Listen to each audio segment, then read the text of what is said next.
A huge warm welcome to the art vlog with me, George Dovermein. Today I'm here at Tate, Britain on Millbank to bring you the spring and summer blockbuster, the Rossettis. Now, there have been lots and lots of Pre-Raphaelite shows over the last decades, and so what I'm really looking for from this exhibition is if Tate Britain can bring us something new, some new understanding or some new insights into a much documented British art movement. The Rossettis themselves are obviously a stellar family, and so I'm going to be seeing how much of the family is included as well.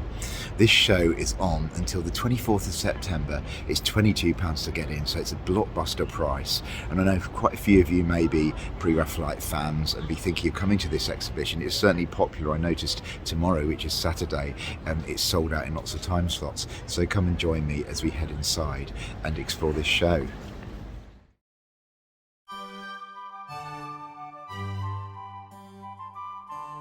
In the first room, we're introduced to the four Rossetti siblings, although to be fair, the exhibition really focuses on two of them, Dante Gabriele Rossetti and Christina Rossetti.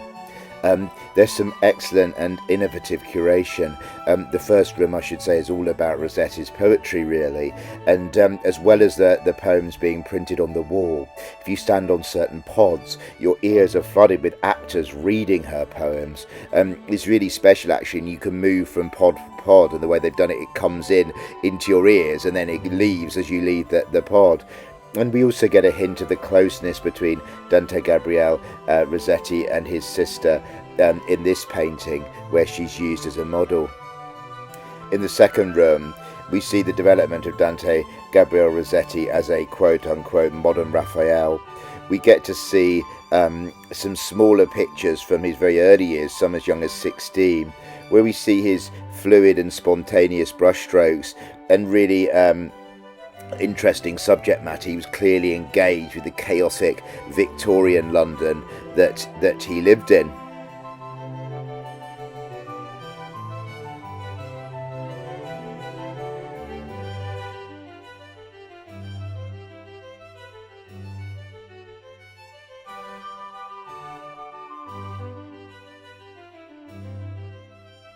We're reminded in the third room of the Rossetti's revolutionary heritage. Their father was an exiled Italian revolutionary, and the Pre-Raphaelite movement, Britain's first modern art movement, shared this desire to shake up and change things. This is the room where you get a real sense of the Pre-Raphaelite movement, because at certain points in the exhibition it really becomes almost like a Dante Gabriele Rossetti a retrospective with a little bit of Christina, but in this room you get a sense of the influences, the other artists as well.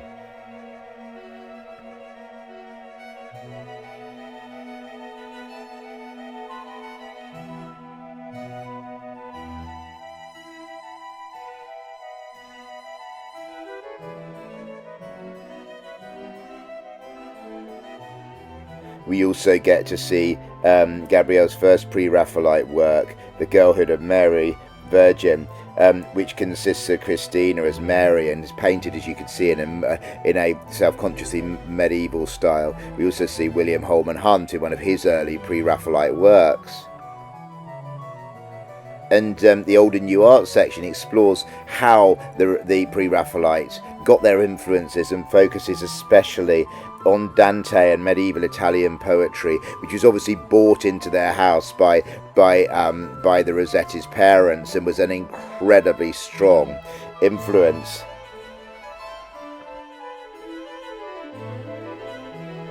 The section The Kiss Mouth makes a play for the Pre-Raphaelites is way ahead of their time in terms of attitudes towards women.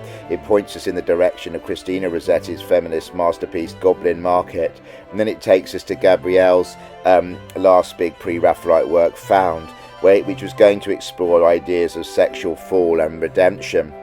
The woman in this painting, Fanny Comforth, and it was never finished, changed Gabriele Rossetti's attitudes, apparently, according to the exhibition, towards women, and she actually appears in this painting, which marks a new style, sees a move away from a really strict Pre-Raphaelite style.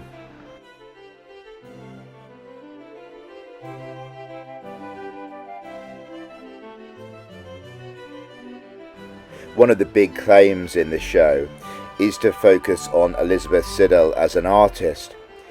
She was Dante Gabriel Rossetti's wife and muse, and is often best known as being relegated to a kind of lover and muse of Gabriel.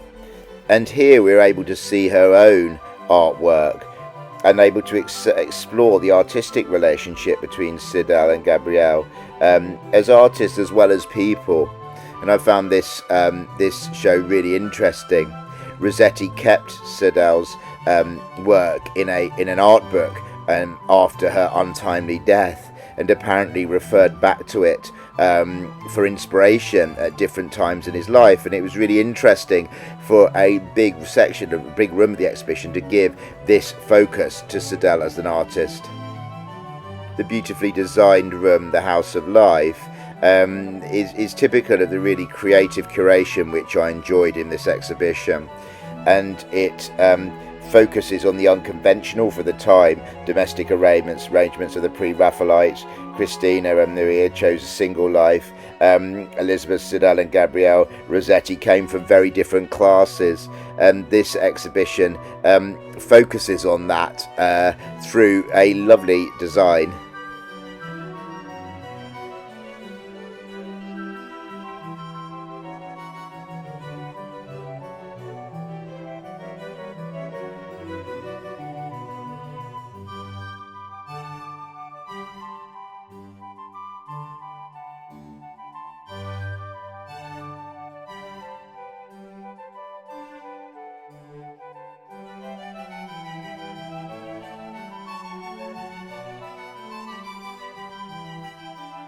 Venus Surrounded by Mirrors focuses on Rossetti's painting The Beloved, inspired by a Titian, and the room raises some very uncomfortable questions about how artists in the 19th century, including the Pre-Raphaelites, viewed non-white people, and often would use them as exotic adornments as opposed to real people.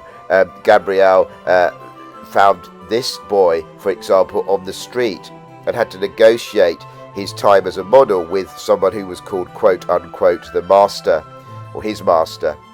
And this painting is often criticised as a glorification of whiteness.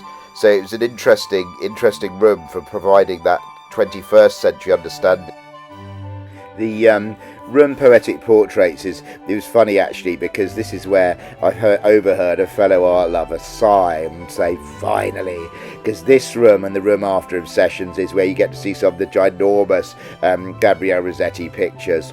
The exhibition points out that really the aesthetic movement, which Rossetti founded and was a leading part of after he stopped painting in a Pre-Raphaelite style, was arguably more important and more influential. It focused around this idea of art for art's sake and a celebration of beauty.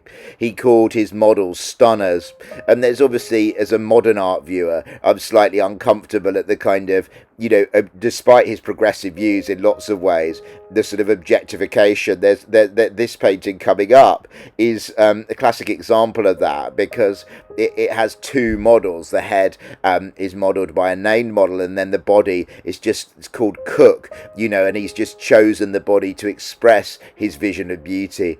So there are some interesting questions that this section arises, but some of you would just want to immerse yourselves in what are beautiful paintings, a very important part of British art.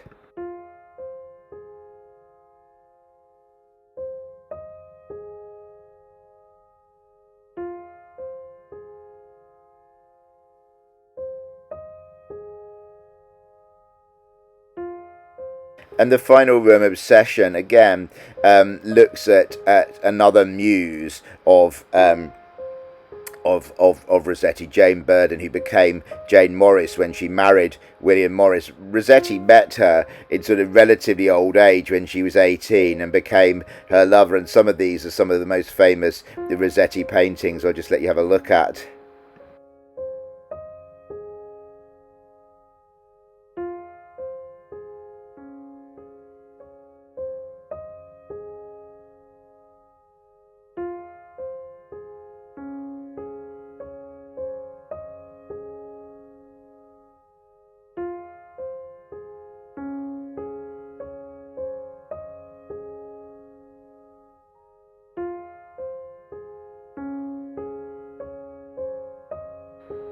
the show ends with a kind of look at the Rossettis, the Rossettis and the Pre-Raphaelites legacy.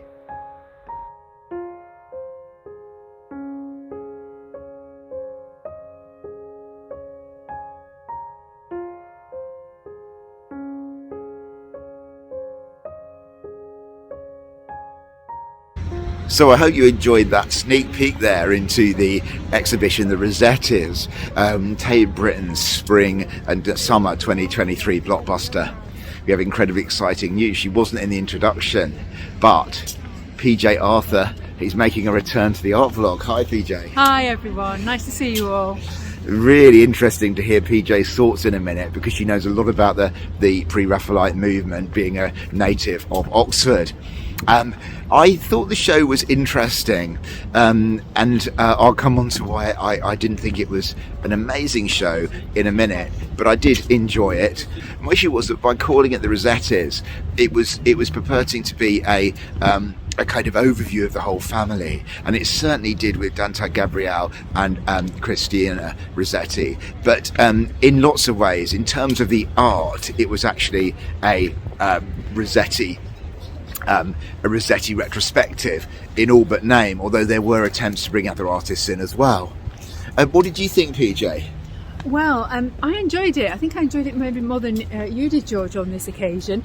I felt like, because I know something about the Pre-Raphaelites from, as you say, from Oxford, but I found I learnt an awful lot more about them from the exhibition. So certainly early life and early influences, and the fact that they worked together as a family. I hadn't really appreciated all that. My particular favourite was obviously going to be the end of the exhibition. There's a big room dedicated to his later life, Rossetti's later life. So with lots of Jane Burden, or Jane Morris rather, in there, which I thought was great. So I quite enjoyed the end part. So it gets an 8 out of 10 for me, George. I don't know what you thought. Yeah, that's really interesting. Well, I'm really glad you enjoyed it, and I think if you're a fan of the Pre-Raphaelite movement, it's a must-see, PJ, isn't it, you would say? I think I would say so, and especially for that education part of it, I think it kind of helps make everything make sense when you know the influences and those early influences and what they believed in. Yeah, I agree with that, and I really liked the curation. I particularly liked the poetry and the fact that poetry was being brought into this art show, because it wasn't just Christina Rossetti, although she was by far the best Pre-Raphaelite poet and the most well known as well. I enjoyed the fact that there were these little spots all over the exhibition where you could stand and listen to actors reading out her works, and that really enriched the exhibition for me as well. There were attempts to make bring in Elizabeth Siddal as an artist as well, because she's really only known as a model, and that was very effective. And unlike a lot of criticism of this show, which I've read, I actually like the idea of Tate bringing in the fact that in some ways, despite their so-called radical personalities, the Pre-Raphaelites were very much of their time in terms of their views of women and race, etc. as well. So I actually commend the Tate for that. What I would say is it's not kind of like a blockbuster in the sense of seeing these amazing, massive Pre-Raphaelite masterpieces until the last couple of rooms, as PJ said. Before that, it's very much about smaller works, but I do agree, PJ, it was an education in lots of ways. For me, it was about a 6 or 6.5 out of 10, because it didn't work as well for me as I think it did for PJ, but I did enjoy it. And so basically, I think my message is you will know if you like the Pre-Raphaelites or not, and if you do, you'll learn a lot and you'll absolutely love this show. It's actually on all the way until the 24th of September. One other thing I should say, by the way, you might think, oh well, I've seen all of these Pre-Raphaelite paintings before, but the major loan benefactor was from Delaware, which has a really amazing Pre-Raphaelite collection, one of the best outside of the UK. They've lent a huge amount of work, so you will see works unless you travel to America that you haven't seen before. So it's on until the 24th of September. I think £22 is a bit steep, but it is a very long show, so you will spend, we spent well over an hour in there and then looked at our watches and thought, oh my goodness, is that the time? So yeah, if you like the Pre-Raphaelites, I think you'll like this show. There are lots and lots of fans of them. Come along. If you don't, then you might want to avoid it. Anyway, do remember to subscribe to the art blog, hit that notification bell, and most of all, get out there and explore the wonderfully rich UK art scene. Loads more vlogs coming up over the summer. PJ's going to say au revoir. Au revoir. See you again soon. Bye bye. See you guys soon. Thank you.